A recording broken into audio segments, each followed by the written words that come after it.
Hello guys, welcome to my channel Yarimughal. I hope you all are well. Today I provide mega bundle of layers.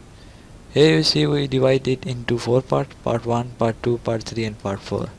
In part 1 we have 57 items and their preview,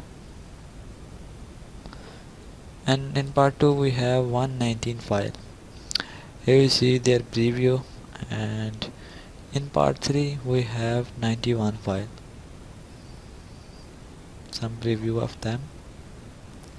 And in part 4 we again divide it into 3 parts.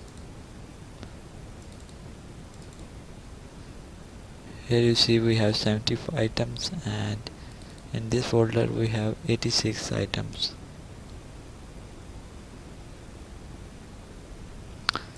For example, I open it. Now you see many layer in layer area. In text you can edit any text according to your own choice, and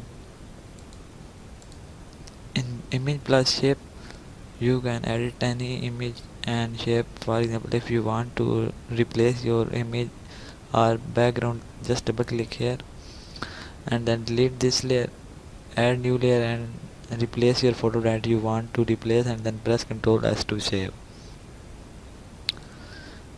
And in this background layer you can change the background of this flare. For example, I change its color. Adjust it according to your own choice. Same like it, you can edit any of this flare. I hope this tutorial is helpful for you. Thanks for watching.